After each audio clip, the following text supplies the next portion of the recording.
We're really delighted to have you here, both at the Lafayette Library and Learning Center, but also in this particular presentation and conversation with Maddy Dychtwald.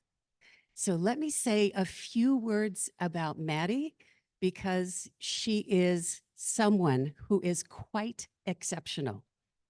I think many of us experience that a lot of people have entered into the aging space, as it's called in the vernacular, but she and her husband, Ken Dychtwald, have been in this so-called aging space for decades. They were the forefront.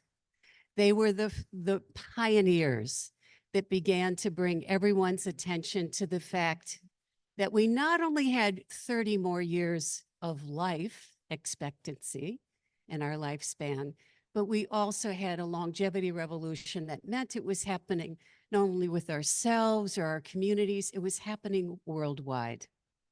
So with Maddy, what we have is not only somebody with this longevity in the aging space, but also somebody who has been a thought leader in working, with the business community, the private sector, and sort of calling the questions forward around how do you design for the older adult? How do you take advantage of and how do things look in this market? What is the design that we need for spaces and products and services for the older adult? So today, what you're going to hear about is the new retirement. You will know that, and I see little cards on all of our places here for those of us who are at the Lafayette Library. Please know that Maddy, in addition to being a thought leader in all these ways, she's also an author. And her next book comes out May 14th. And it is called Ageless Aging, A Woman's Guide to Increasing Health Span, Brain Span, and Lifespan. We will today, as we do with our hybrid courses, our hybrid event, will mean that we've got a Zoom audience of a little more than who we have here in our audience here at the library. But so we've got probably close to 100 people who will be interested after Maddy gives her talk for asking questions. And so I will take questions here in the audience. I'll go live audience and Zoom audience, and then hopefully get to some of your questions. Know that we will, this is being recorded. We're going to do a caption and then upload it. So I think that those are all of our housekeeping, but please, warm welcome, Maddy Dychtwald. Thanks, Susan. Thank you. Thank you, all of you. Thanks for being here in person. Thank you for inviting me, Susan. It's just so great to be here. I actually live in Orinda. My backyard is in Lafayette, so very short commute, which was kind of cool. And as Susan mentioned, Ken and I started our company AgeWave close to 40 years ago, literally on our kitchen table when we were living in Berkeley. And we came up with this idea that we were going to look at aging and longevity a little bit differently than the way most people were looking at it. We were going to look at it as an ascent rather than a descent. So at the time, people would say by the time you hit 50 or 60, you were over the hill. We were saying, no, that's not the case at all. In fact, you may be reinventing yourself and coming into your own in ways that you just never knew was possible. So today, as Susan mentioned, I'm going to talk to you about this whole idea of retirement, which I don't even know if that's the right word to use anymore. And if any of you have another word that you'd rather suggest that we use instead of retirement, I'm open to hearing it. And we have one person right there. Refirement. Okay, that's a good one. We're going to hear some more,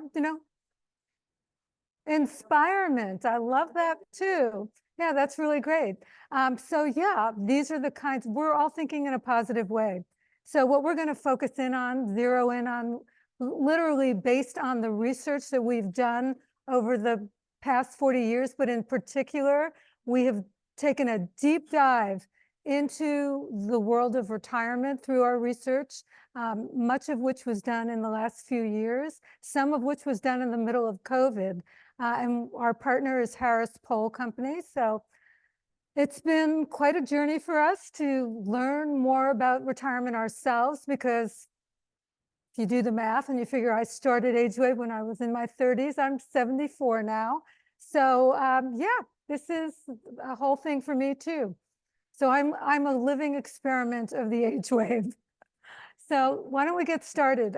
What I would like to do is take a look at this whole new journey of retirement. And it used to be about retirement itself. Now it's about not just planning for retirement, but planning on how you're going to go through retirement.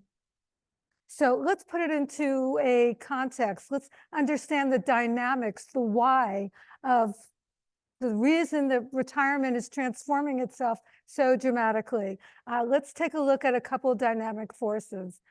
First, Susan mentioned this, and I'm just going to emphasize the fact that we're really at the very beginning stages of a longevity revolution, and it's never happened before.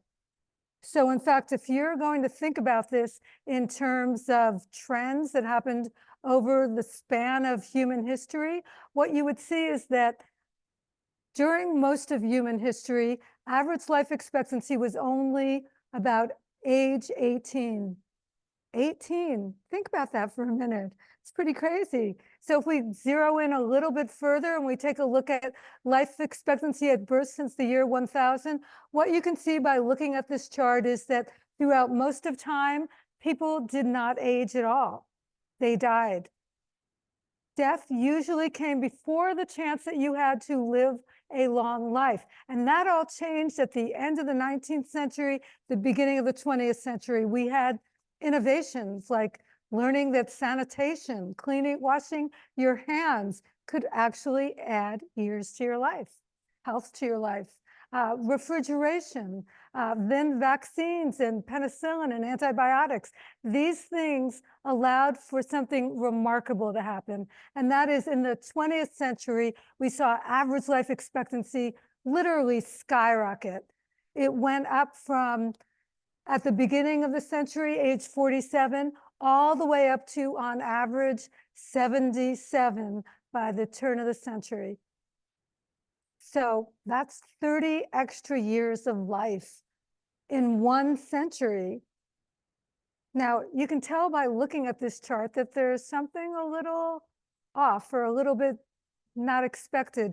And we can see in this room that there's a lot of women. Well, we women, we tend to live longer than men. And this is true, by the way, in all species. And it has to do with the fact they think that, and when I say they, I say researchers, think that estrogen actually gives us an extra 10 years of protection. So while women do get heart disease in higher numbers than men, they don't get them until 10 years later. So that kind of gives us a little bit of a window of a longevity bonus, really. So women do live longer than men. I was in Alaska a bunch of years ago speaking at the governor's conference on aging. And I made this statement that women outlive men. And by the way, the audience, all older adults, all over the age of 65. And this is Alaska. It was a very feisty group of people. So I said, yeah, women outlive men by about 5 to 6 years. And when you go into that 80 plus age category, the numbers go up dramatically. For every 100 women, there's only 38 men alive. So when I made that statement, there was a woman sitting pretty much where Robin is sitting, who was actually really attractive, 70-ish woman. She jumps up, she pounds her hand on the table in front of her, and she goes, yeah, I've met a lot of those men. They are not very alive at all. So yeah, I'm poking a little fun at you guys, and I'm only kidding around. So please know that. But this happens to be a deadly serious issue for women, because while women do outlive men, they also spend more years in retirement, generally retire a few years earlier than men, generally marry men who are older than them. So in this age group anyway, and baby boomers and seniors. And so what we see is, and by the way, they also had the pay gap to contend with. So we've had a lot of barriers to entry, but we do not have the kind of account balances for retirement that are going to necessarily see us through. So the one thing that I will say for everyone in this room is that it is never too late to really continue saving for your retirement, even if you're in the middle of retirement. So one of the things that I find fascinating is, okay, here we are, we're in this longevity revolution, and we have to ask ourselves, well, how do we define old? I mean, what is old? If I can ask everyone, and those of you online, do it to yourself. Turn to the person sitting next to you. Just tell them what chronologic age you think of as old.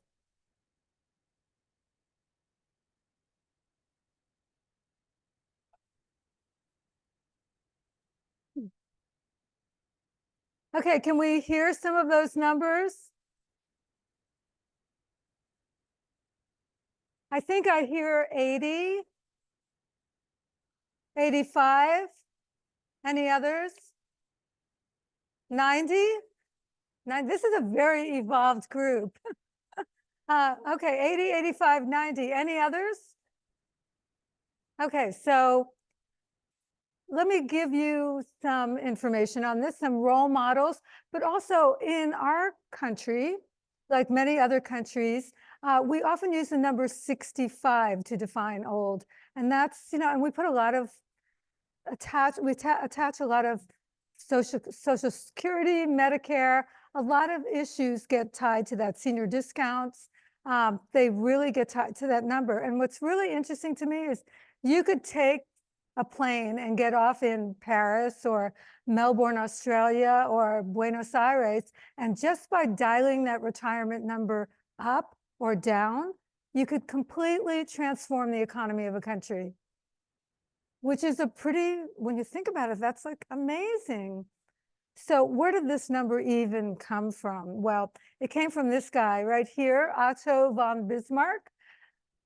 He put together the first pension plan in Europe, and he did that in the 1880s. Now, if you recall that earlier slide, in the 1880s, average life expectancy was only 47. So he chose the number 65 as the marker of old age. Now, think about that. Not too many people were getting pensions with that kind of dynamic. And in fact, if we were to use a similar kind of formula today, retirement age in our country would be somewhere around the numbers that you were saying, 90, right around 90, 92. So now I'm not suggesting we do that, but what I am suggesting is that this marker of old age may not be relevant today like it was in the 1880s. So let's look at some models of what is so. Okay, I love this. This is from, as we know, Mick Jagger. Now, this is something we recently, AgeWave, in the last several months, we did a study called The New Age of Aging. And in this study, we asked people to define what is old. What was old for your grandparents, and what do you consider old? And as you can see, for grandparents, the number was 60. Today, most people will use the number 80. And again, you guys were pretty evolved. You picked 80, 85, 90, 95. So, but this is what most Americans are beginning to think. Getting older is not something that happens at 50 or 60 or even 65. It happens much later. So, anybody see the movie Top Gun with Tom Cruise? Yeah, my husband and I went to see it a couple of years ago, and we were amazed because Tom Cruise at the time was 59, and he was, like him or hate him, whatever, he was doing all his own stunts. And you got to admit, he was pretty impressive. I see heads nodding, yes. Well, that's Tom Cruise. Now, any of you see the movie Cocoon back in 1985? Okay, so that was about these older adults who were living in a life care community, kind of community, who wanted to be younger. Wilford Brimley was one of the stars. He was 49 when that movie was made. So that's how much this image of getting old has really changed, really transformed. And this one I really love. This is Lynn Slater. She happens to be a professor at Fordham University. And she's also a social media influencer, whatever that means. But I love what she says. She says, I'm not 20. I don't want to be 20, but I'm really freaking cool. So I don't know how many of you can relate to this, but I know in my good moments, I can really relate to what she's saying. It really strikes a chord for me. What I really find interesting is from the research I did for my upcoming book that Susan mentioned, Ageless Aging, I interviewed a variety of different scientists and researchers and medical experts. And one of the people I interviewed was with McCann Erickson and a million other names, advertising. It's one of the big worldwide ad companies. And what she told me was from the research that they have done, they found that it's not older people who fear aging the most, it's young people. So the reason I bring that up with Lynn Slater is that Lynn has a lot of followers, and most of her followers are under the age of 40 because they find her an inspiration. Let's keep going. I love John Glenn is no longer with us, but to me, he's iconic because here he was at age 77. He went up into space, which is a pretty incredible thing. But what's particularly interesting is when he came back, he was interviewed by the media and they gave him a bit of a hard time. They said, what are you doing going up into space at 77? Shouldn't you be doing something a little more relaxing?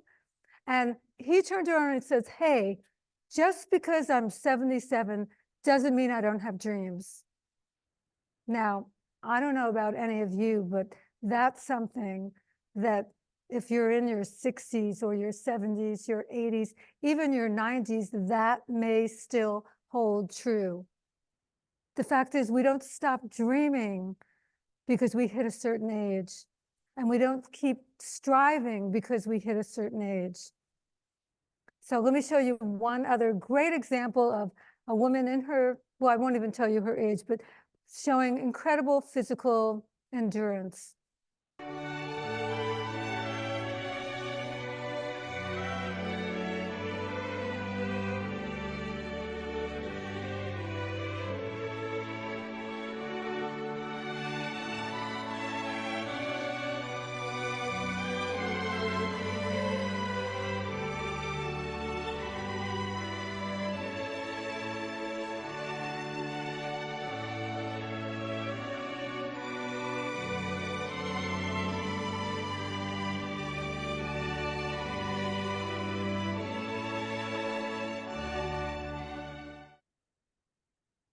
So what I think all of these examples, role models have in common, and by the way, you can see they're not all famous people. Some of them are people just like you and me. The point is that chronology in many ways is just a number. It's about our vitality, our energy, our feeling of purpose. These are the things that define us just as much, if not more, than the number of years we've lived. So let's keep going. Let's take a look at that other underpinning of what we see happening, and that is demography. Now, I'm kind of a nerd, love demography. Not too many people can say that, but what I love about it is that it really is predictable because it's based on facts that were put into place quite a while ago. And what's great about that is it opens a window into seeing the future. So let's take a look. We know that from an age demographics perspective, traditionally, most growth was with young people. Young people were kind of where the action was in terms of growth, in terms of product development, advertising. We thought, in fact, we were the youth generation, but that was then, and look at now. This is the transformation that has happened, that has never happened before, and that is the biggest growth in population is in the 50+ population. Now, think about the ramifications of that if you're a product designer or financial planner or in advertising. It completely changes the game. I would also add, and I'm not going to spend much time on this today, but add to the fact that not only is it growing in population, it also has more discretionary income than any other age group. There's another thing about this particular group, and that is that many of us are baby boomers. So people born between 1946 and 1964. Anybody here? I would imagine most people here are baby boomers. Raise your hand if you're a baby boomer. Yeah, we're baby boomers. So love us or hate us, and there's people that love us and there's people who hate us. But the one thing you can say about baby boomers is that they have always been change agents. We, especially the women, by the way, we women were the first generation of women in large numbers to go to college, to graduate college, to enter the workforce, to earn income, and to really be financially empowered. So what else can we say about this group? Well, I would say that we can, because we've been change agents, you can very comfortably say that this generation of older adults, we're not going to be like previous generations of older adults. We're going to do things differently, very differently. And one of the things, and I know this is a big thing for you, Susan, this is a big thing for me as well, is this whole idea of ageism. Heard that word? It's kind of the last acceptable ism. I mean, many of the other ones we've really dealt with and tried to combat as a culture, but not ageism. It's so prevalent and so hidden almost in that it's within each and every one of us who is getting older, as well as within the culture at large. Becca Levy out of Yale did some studies on ageism, and what she learned, which is something that will impact each and every one of you, is that if you have a positive point of view about your own aging and cultural aging, it can add up to 10 years to your lifespan. That's a pretty remarkable thing. So I believe we need to change this narrative of aging and make it a more positive one. Make ageism go away the way we made racism go away. Let's hear from, I think this is, oh, I forgot about this. Okay, I'll tell you this one too. So in our study, The New Age of Aging, we asked older adults this question: what's the biggest difference between people 60+ today and in the past? And here's what we learned. And this is pretty, I'm curious to see if you guys agree with it. More active and more open-minded, and we're less isolated and rigid. Anyone agree with that? Yeah. Yeah, I think we can safely say that that's true. So that gives us some real advantages, especially when combating ageism. So let's hear what Oprah has to say. We live in a youth-obsessed culture that is constantly trying to tell us that if we're not young and we're not glowing and we're not hot, that we don't matter. I refuse to let a system or a culture or a distorted view of reality tell me that I don't matter. Yep. I saw somebody wanting to clap. You can clap for that. That's a pretty cool thing. I think we can all embrace that concept that ageism is not helping anyone, because aging is something that starts at birth, goes all the way to the day we die. It's a lifelong process.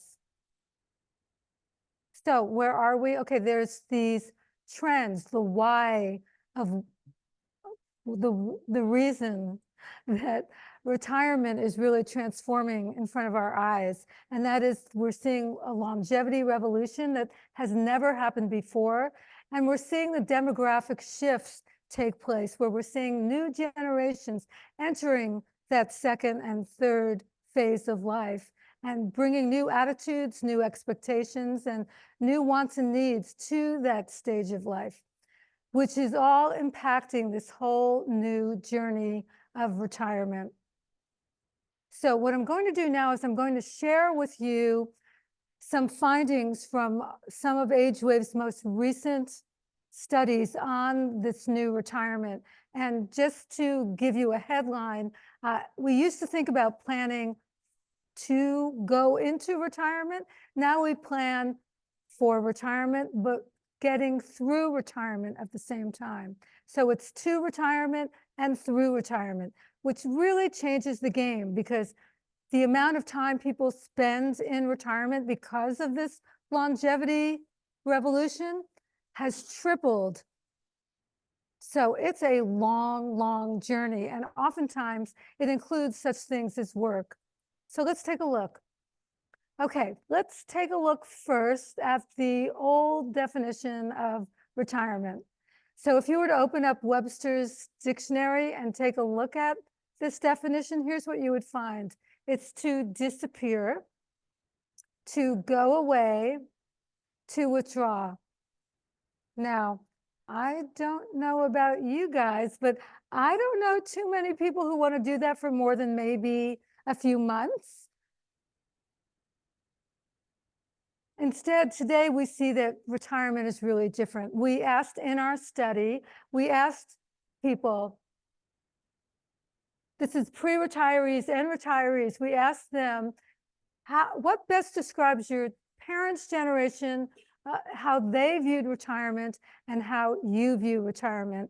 And in the past, as you can see, I think I need to, can you see me if I go all the way back here? Yeah, okay. So if you look at that orange area, you can see it was primarily a time for rest and relaxation. A little bit of a new chapter, a little bit of a continuation, a little bit of a beginning of the end. But if you look at the way things have changed, today we look at it completely differently.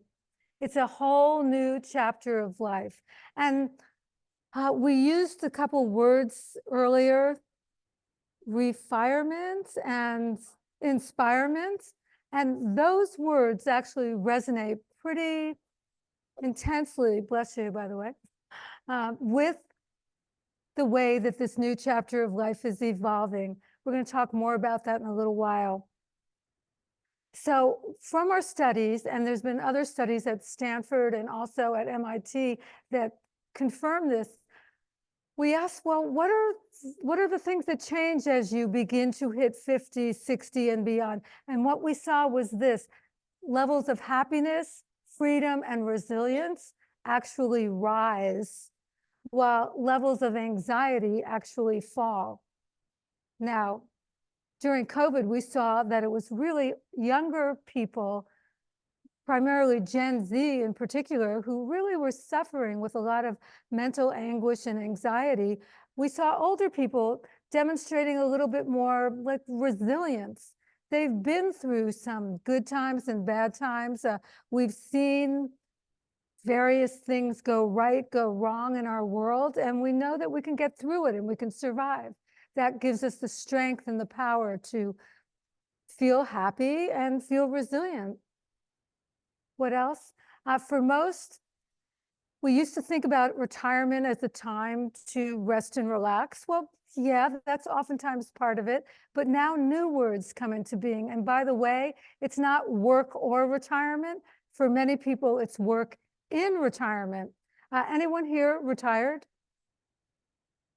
Yeah, most of you are retired. Any of you working in retirement?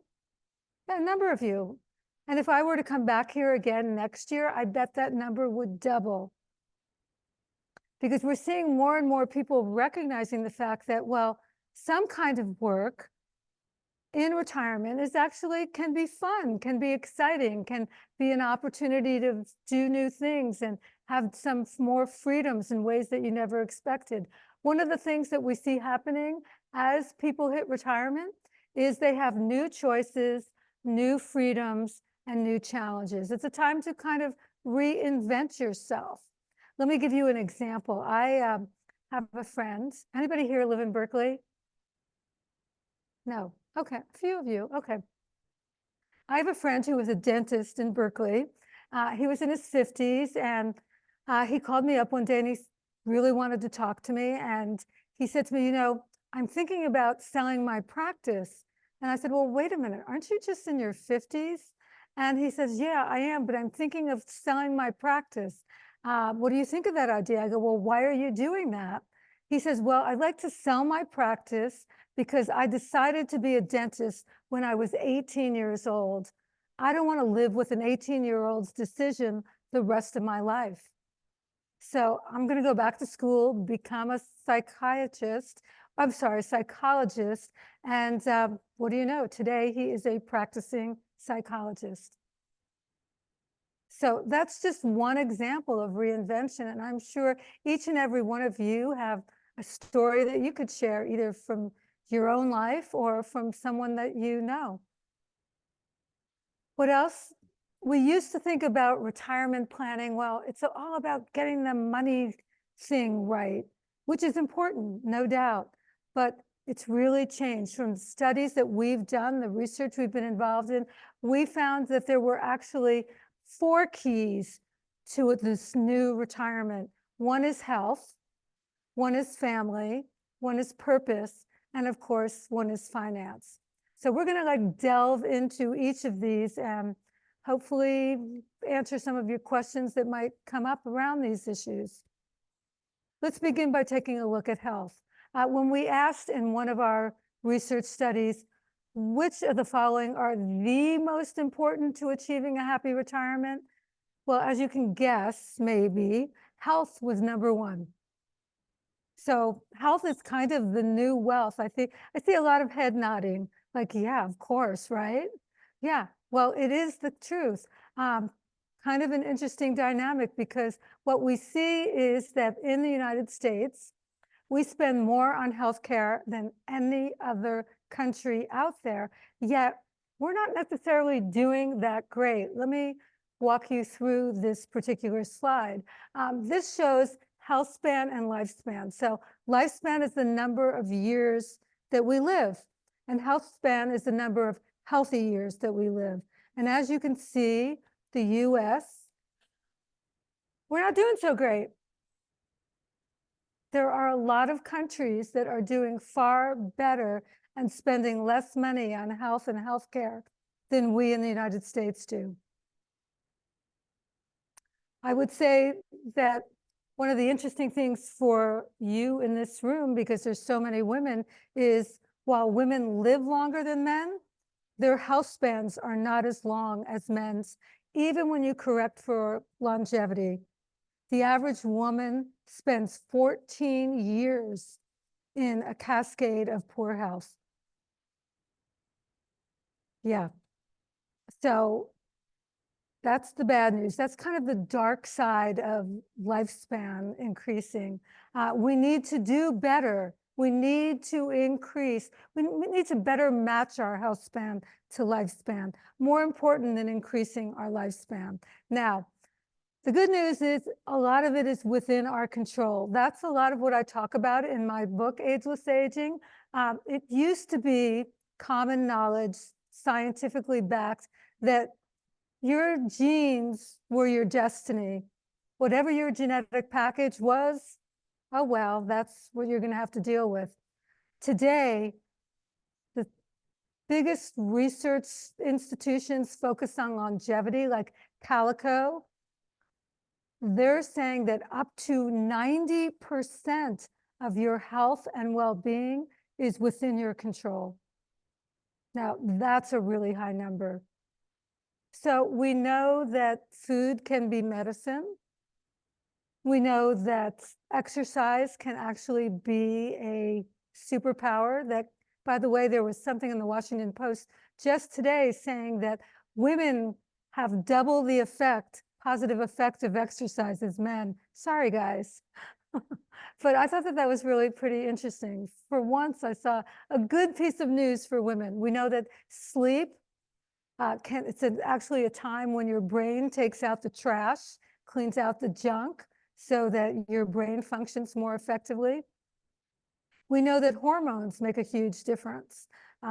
Getting control of your hormonal situation can be life-changing in terms of your health span and your brain span. We know things like social connections, very important. Loneliness has been associated with, it's equivalent to smoking 15 cigarettes a day. We know this whole idea of purpose, huge, really huge, and has been connected with increased health span and lifespan. So we're going to talk about all these things in a few minutes, but just to give you an idea, yes, we are far more in control than we even give ourselves credit for. Oh, let me just set this up for you before. So just to show you an example of somebody who actually did take control of their own health in a really interesting way and just does it on a regular basis, let me show you this video. Madonna Buter, an 86-year-old nun. Oh, sorry, sister. Sister Madonna Buter, 86 years old, goes for a morning run. Good for you, sister. She's still active at her age. That's great. Whoa, maybe a little too active. Nap time, sister? I don't think so. The sister doesn't think so. Okay. Wait, what? Iron Man? Oh, no. This is a bad idea, sister. A real bad idea. Relax, she's the Iron Nun. But she won't make it. This is an Iron Man. The first 45 didn't kill me. You've done 45 of these? Okay. Do your thing, sister. Do your thing.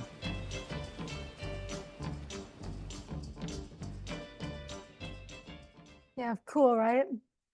See, whatever we want to do, we can do if we take the right steps. Okay, so let's go to the dark side for a minute. And that's this whole, what's the biggest health fear that we all have? This is from a poll that we did in 2022 at one of our keynote presentations. We asked which later life disabling condition scares you the most. And by the way, we've asked this in a variety of different surveys. And what we found is the same answer, even during COVID, was dementia, cognitive decline, and Alzheimer's disease. That's what scares us the most. And by the way, it should. A third of all people over the age of 85 get some form of dementia. And twice as many women get it as men. Yeah, it's a really scary thing. I know that it's genetically in my family. My mom died with horrible dementia. My grandmother had depression that grew into dementia. Depression and dementia are very, very linked. And so I have really spent a lot of time in my life just being very concerned about it and trying to take the steps necessary to try to delay or prevent. And it wasn't until a few years ago that science told us that you could even do anything to delay or prevent. But now they've changed their story. The good news is they're saying that what's good for the heart is good for the brain. So the kind of diet, the kind of exercise and sleep that's good for your heart also really helps you in keep brain health.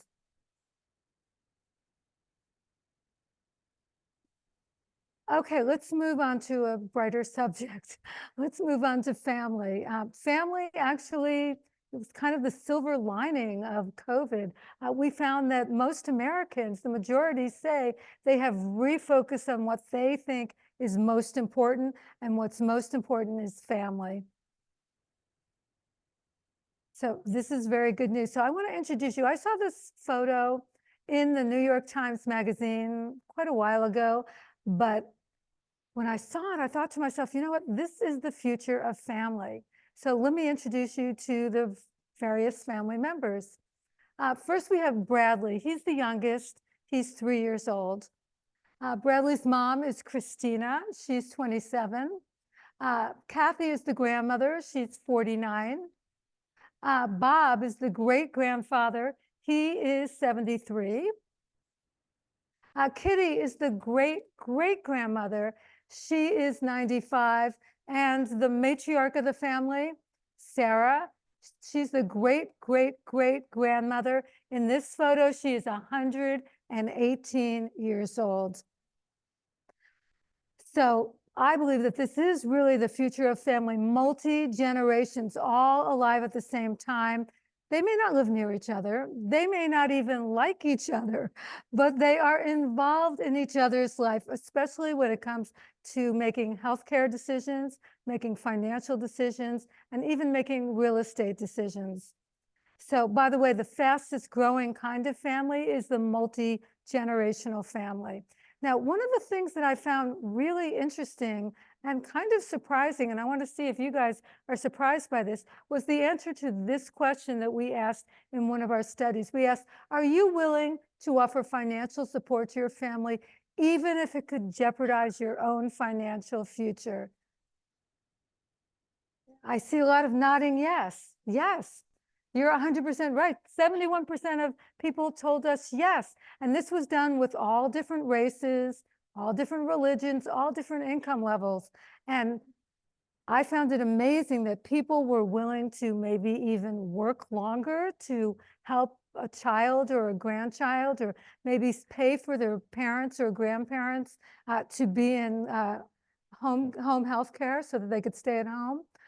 The kinds of things that we are willing to do, even if we can't afford it, even if it jeopardizes our own future, and it can jeopardize our own future. So while this is incredibly well-meaning, kind, and generous, it's also something that can be a little scary, because unless we can create some boundaries, we may end up being dependent on our own children when we get into our 80s, 90s, and beyond. Let's keep going. So caregiving, we hear a lot about caregiving. It is a growing, important issue. Right now, 80% of all caregiving is done by women for women, but that dynamic is really beginning to change. Check out this video clip. Good morning, sir. You ready to get up? Let me get your feet up. How you doing today? Okay. Good morning. I remember always looking at my dad's arms, like when I was like 8, 9, 10 years old. He had arms like Popeye. He was a tugboat captain, and I so admired his physique. And now it's a different story, you know? And that's just the way it is.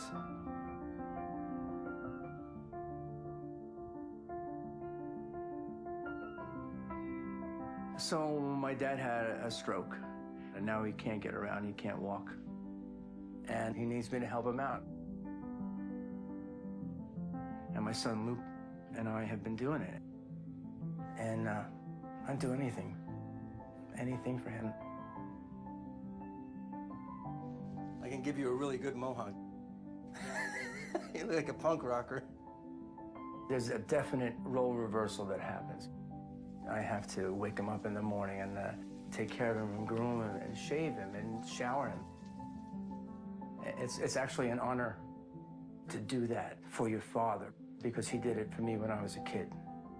You know, it takes me like a half an hour to shave my father, because I have to be so careful. Tell me what that is. Okay, I will. Oh, there we go. Okay, good. Love that face. Hi. I'm one of the lucky ones. A lot of my friends my age do not have their dads, and I still have my dad. He always says to me, he looks up at me after I pour love on him for the whole day, and he says, "I don't know what I did to deserve you." And I say, "Dad, I got you. I got you, Dad."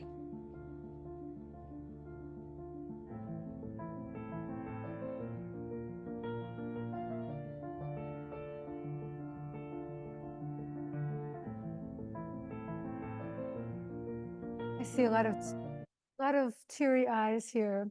Yeah, it's a very touching, it's pretty amazing commercial when you think about it. And I think that It's important to keep in mind, he said a few words that we hear all the time from this research that we've done, and that is that it's an honor for most people to provide care for those that they love. So let's look at purpose. Oftentimes, caregiving is one of those things that provide a sense of purpose. But one of the things that we've learned in our research is that most people agree, particularly retirees, that purpose is the key to a successful retirement. Got to have a sense of purpose. Now, there's purpose with a big P, and there's purpose with a little p. Purpose with a big P is I'm going to start my own nonprofit. I'm going to reinvent myself with a new entrepreneurial job. Purpose with a little p is I can't wait to take care of my grandchildren today. I can't wait to go walk my dog. I mean, I work, but also I love to just get out and walk my dog. It gives me a sense of purpose. Yeah, there's all kinds of purpose, and they're all important. When we looked into one kind of purpose, which is work, and as I mentioned, obviously I work. I love work. I'm passionate about what I do, but not everyone feels that way. We asked in one of our studies what represents the ideal plan for that next stage of life. And we talked about this a little bit earlier in a slightly different way, but 29% of the people never want to work again. And by the way, there's been a little bit of a flip-flop here because it used to be like a status symbol to retire early. Now, not so much anymore. People enjoy working sometimes into their 60s, 70s, and beyond, whereas people who are doing a lot of physical labor for their work, they're the ones who, they just don't feel like they can do that work anymore. What else? Full-time. Only 8% of people want to work full-time. My kids don't want to work full-time. So you don't have to be an older adult to have that go on. It's all about this part-time and cyclic working, cycling in and out of the workforce or working part-time or flex time. This idea is that people want to work. They enjoy it. They get all kinds of benefits from it, including financial, including social, but they don't want to work so hard and they don't want to work so long, and they want to have a little more flexibility in their lives. And I'm sure many of you can resonate with that. One of the really interesting things when you peel back the onion and take a look at, okay, why work, why not work? We ask people, what will you miss most when you retire, when you stop working? And when we asked pre-retirees, they had a pretty predictable answer. They said, yeah, the money. And that makes a lot of sense because if you have a little bit more income, you have more discretionary spending, you maybe didn't save enough, and this gives you a little bit more of space to save. It's a good thing all around. But I see a lot of heads nodding, yeah. But there's another side to this. When we asked retirees what they were going to miss most about working, they said it wasn't the money, it was the social connections. I already said this, but it bears repeating. Loneliness is the equivalent of smoking 15 cigarettes a day. So the connections we get at work, they're kind of great. I mean, I'm here with Robin. Robin and I work together. If I wasn't working, I would so miss that connection. What else do we know? We know that from our studies, 93% of retirees told us that it is really important to feel useful. And what I found particularly interesting is they connected feeling useful with feeling youthful. So it gives you the energy, the vitality, the joie de vivre, if you will, to get up in the morning and take on the world. Yet, we know that the average retiree doesn't volunteer and spends about 47 hours on average watching television. So this is not a recipe for success in retirement. It's finding whatever you can that feels like purpose. Check this out. Hello, hello. Melissa. Hi, Dick. Can you hear me? Yes, I can. Can you hear me? How are you today? I'm good. How are you? It's the first time that I'm talking with someone from another country. I'm very excited to be doing this. I look like I'm only 25, but I'm 88. I'm live with my old brother. He has 23 years. Do you know, instead of saying he has 23 years, you could say he is 23 years old. I tried to go to Lollapalooza that we have next week, I think, in Brazil, but my mom didn't let me. You got a good mom. Good morning, dear Julia. Good morning to you. This is your dad? That's me and my wife when we were young. Oh, you were good looking when you were young. And you're still good looking. If you could just dream and have whatever you want, what do you think you would like to be doing? I see myself in big family, with a beautiful wife. I want to thank you for this change of experience, You are incredible. Obrigado. You are my new granddaughter, and I love you. I love you too. And if you were here, I would give you a big hug. Oh yeah, let's hug. Oh. Bye. Bye.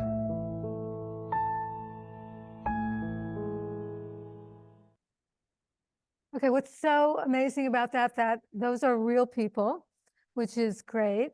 And the older adults live in a retirement community in the Chicago area. So I think it's a great program that they set up. You could set it up here. Susan, set up a program like that. Oh, great. Okay, so you can all enroll in that kind of a program. Okay, so the last ingredient in a successful retirement, in this new journey to and through retirement, has to do with finances. And really, in many ways, finances are the underpinnings of a successful retirement. We asked in a study, what are your financial goals today? Wealth or peace of mind? How many of you would say wealth?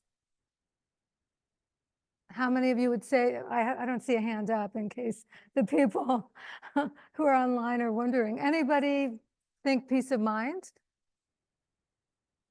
Yes, adequate financial. So peace of mind wins the day. And yet it's so interesting to me that financial advisors, so many of them call themselves wealth advisors, when that's not even what we're looking for. They should call themselves peace of mind advisors. Financial peace of mind is actually 7 times more important than wealth for almost everyone, and particularly for women. This tends to be something women, oftentimes the way it's been articulated in the financial services industry is that men are interested in reaching a number, whatever that number might be. Women want to be able to help their grandchildren go to college, pay for their moms and dads' health care, things like that. They're really looking to fund particular goals that they have. Really big difference. 81% of Americans don't even have any idea how much money they need to fund their retirement. First, they don't even know how long they're going to be alive. And second, they're not even sure how much they spend on a regular basis. And just the overwhelming concept of it is paralyzing to people.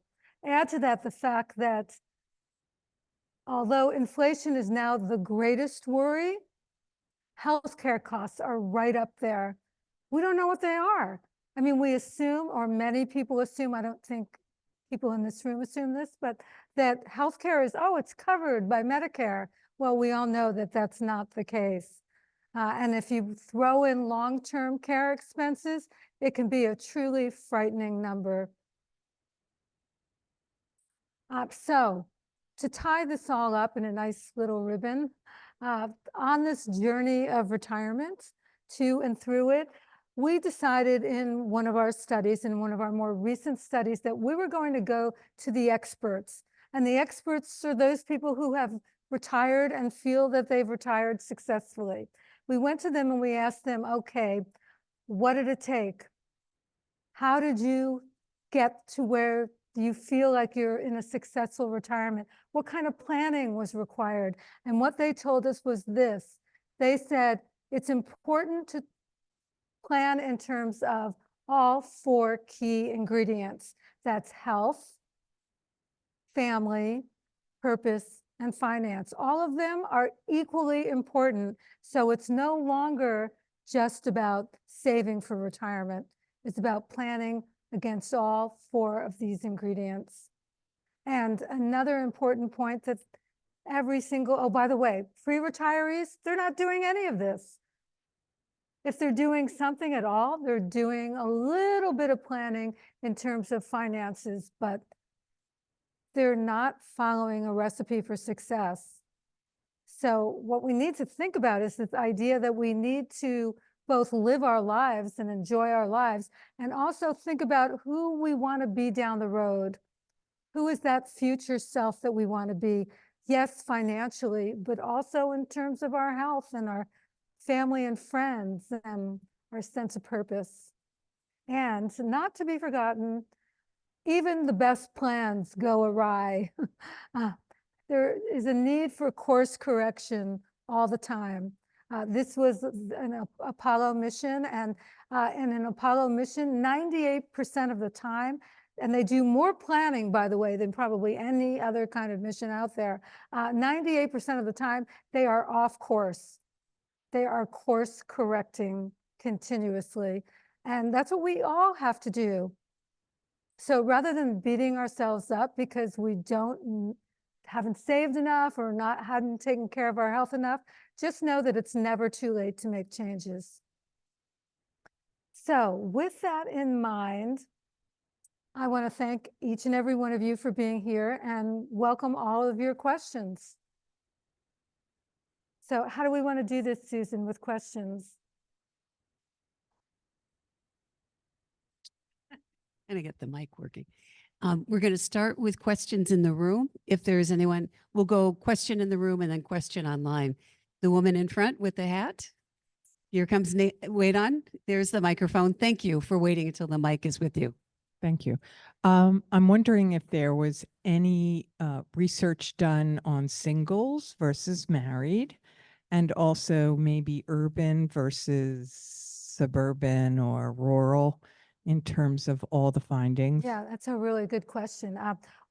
Some of that information has not been released, so I can't share it all, but what I can share with you is the fact that solo aging is a huge and growing issue, especially for women. With women outliving men, the average woman does spend on average 7 to 9 years living alone and needs to plan for it.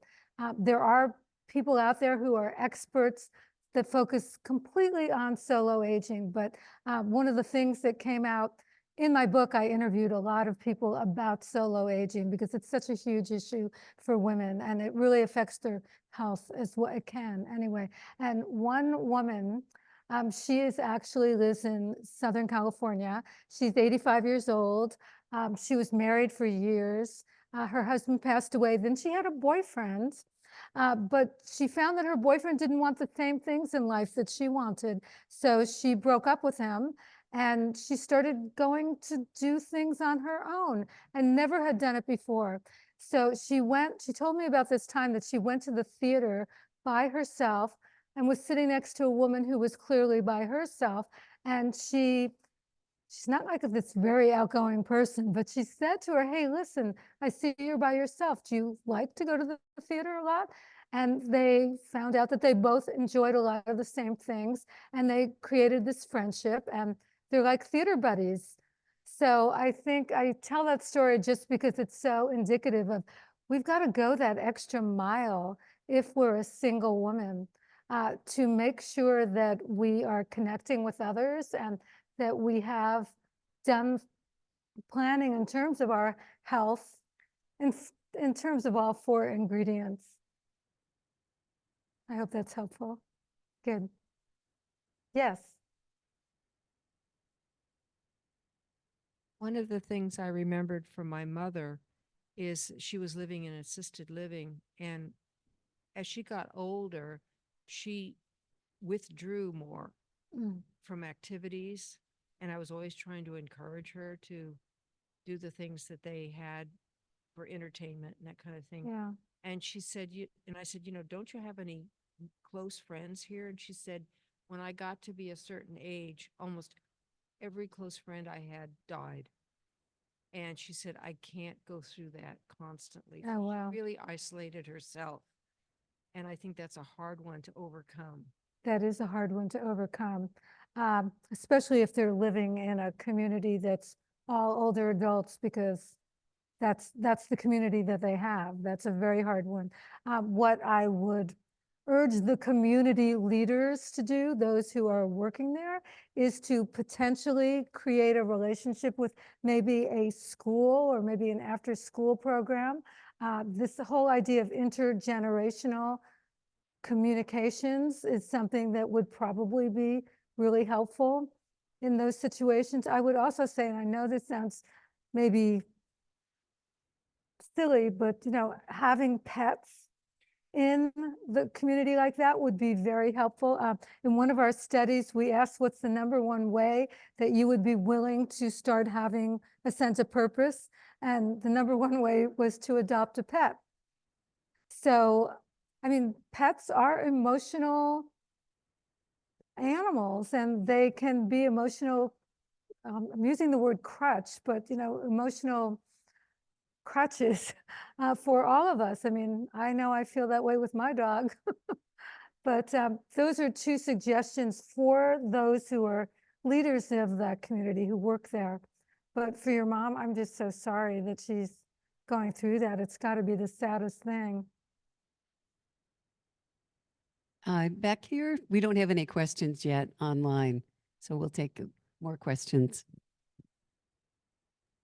Hi, I think, you mentioned briefly long-term care, and I think that's one of the things that concerns me, both myself, my partner, and my mother who lives with me, sort of not knowing what that liability is. And it seems like all the policies, my mother ended up giving up her policy because the rates were just going up and up, Yeah. and it was impacting her quality of life. So just curious, what you have to say about how we plan for something we don't know if we're going to need or not. Okay, long-term care is really expensive. Long-term care insurance policies, especially if you're over the age of 50, are incredibly expensive, and sometimes their coverage is pretty limited.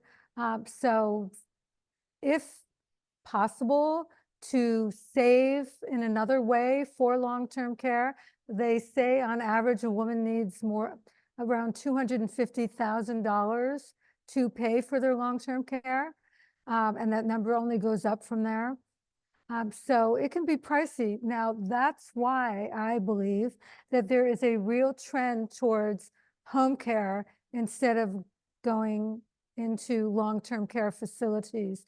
And we're beginning to see small changes in some healthcare systems beginning to experiment with programs that give you more latitude and actually can be Medicare reimbursed to provide care at home. And honestly, I think I know for myself, if I were given the choice, if something were to happen, I'd much rather get care at home than in a long-term care facility. So I would urge for you and for your partner to sit down, maybe even with a financial advisor, and talk through the different options that are available to you. Maybe you have some savings that could be earmarked for it on a just in case basis. And in addition to which, look into some of the home care options that are out there. And I think that this particular part of the world in Northern California is a little more progressive in terms of those kinds of options than in other parts of the country. Does that help you? Good. Yes.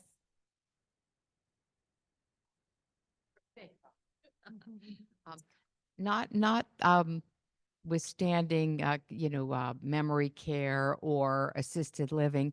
Is there research on age segregated communities, 55 and over communities, how people do in, a regular neighborhood of people of all ages versus those in age restricted or age segregated communities. Okay, I don't know that I can answer that question from a study that's been done. What I can tell you is that there's pros and cons to living in a retirement community, I guess is what you're talking about. I personally prefer the idea of intergenerational connections. However, particularly for people who are single or living in a planned community with activities and such is probably a very good option. I mean, anybody here live at Rossmore?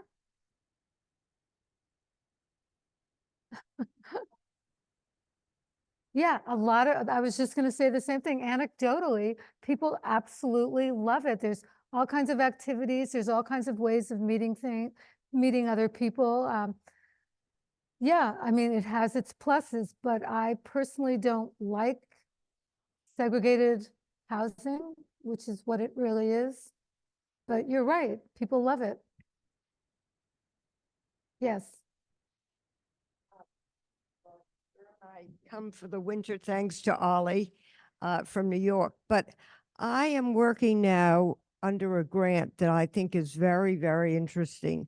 It was given by Westchester County to a family mental health agency. I won't go into my background, but the grant is to go out and talk to senior citizens centers about needs such as you're doing, about loneliness, about scams, about many issues. And I can't tell you how well it's been received, that people are happy to open up and talk about their needs. And I hope that this can be replicated in other parts of the country. Sounds great. So thank you very So much. what have you learned any? And I'm 83. Well, you look great. Yay. What have you learned anything that you think is worth sharing? Well, I think we have a lot of loneliness, and my background, just to give you a little bit, as an educator, but I'm also a substance abuse counselor for older adults. Oh, wow. And that, because of during COVID, not because of COVID, has become a bigger and bigger issues. Wow. Okay.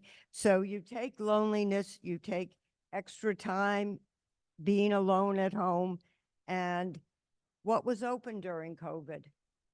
Drugstores. Yeah. In the alcohol, they'll be happy to deliver it to you along with food.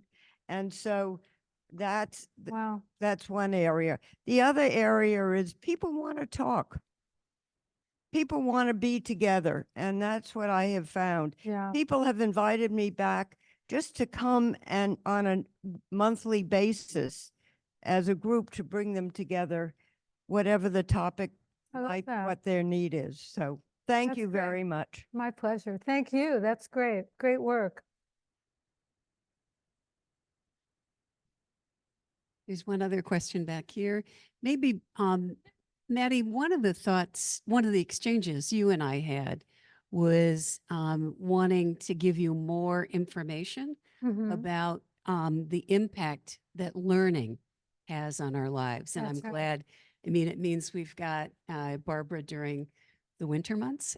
But Yeah, and we great. do see that, that a lot of older adults are moving into university communities. Which I love that. Yeah, so that they'll be close to learning of all kinds.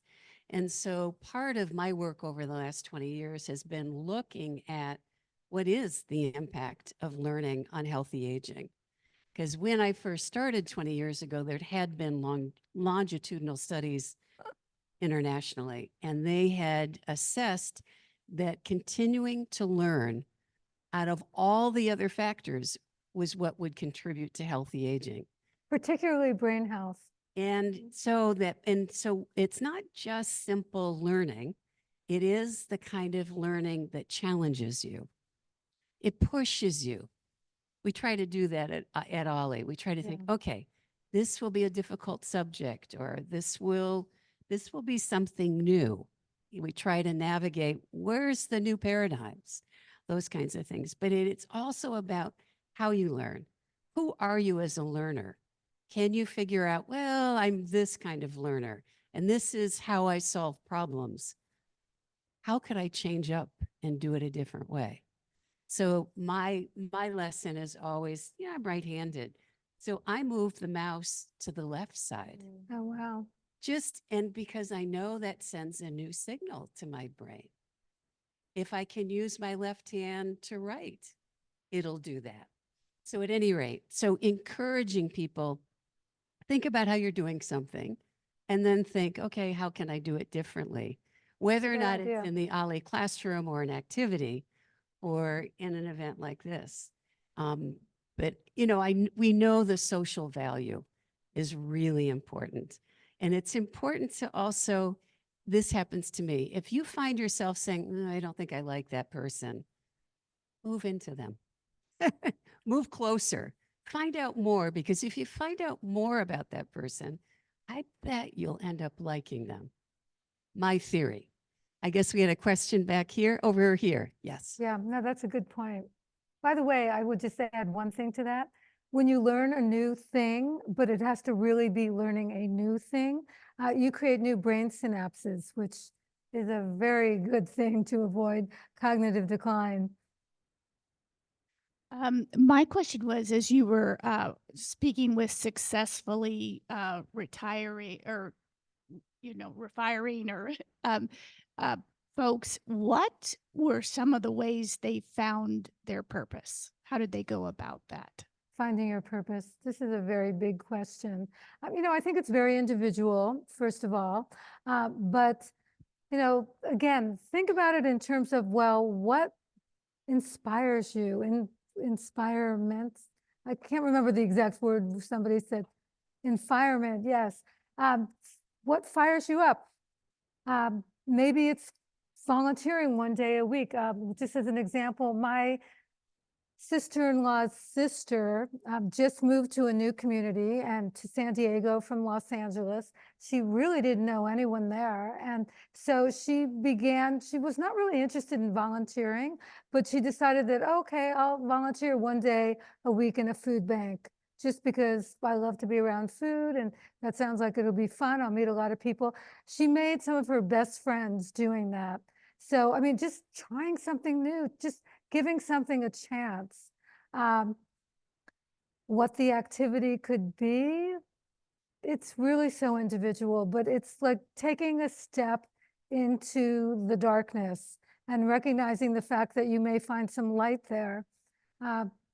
Again, if you have children or grandchildren that you want to take care of or get more involved in, one of my brother and sister-in-law actually moved to be near their grandchildren, and now they're basically the carpooling people.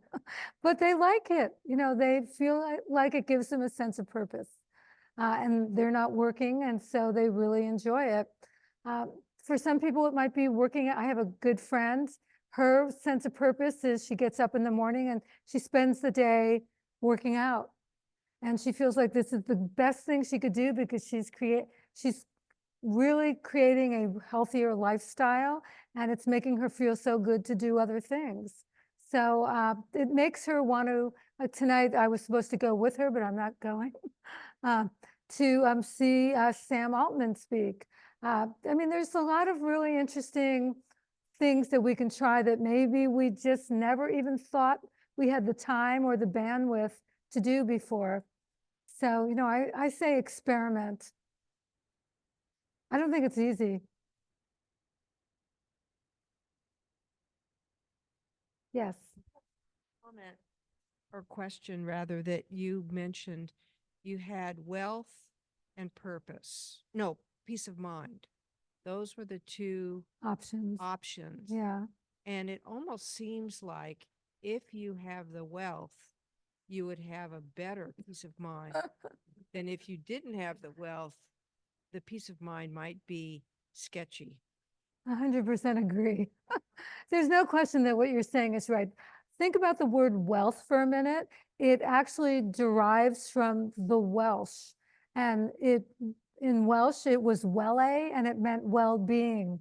So the whole concept of wealth is supposed to be about well-being. However, over time, it's kind of lost its North Star a little bit. But yes, you're 100% right. Well, Maddy, thank you. It is my pleasure. It's great to have you. It's wonderful to have all of you in this conversation. Yeah, thank you guys for being here.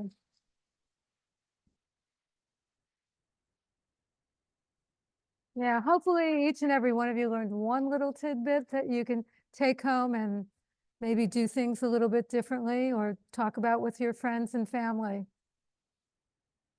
Thank you.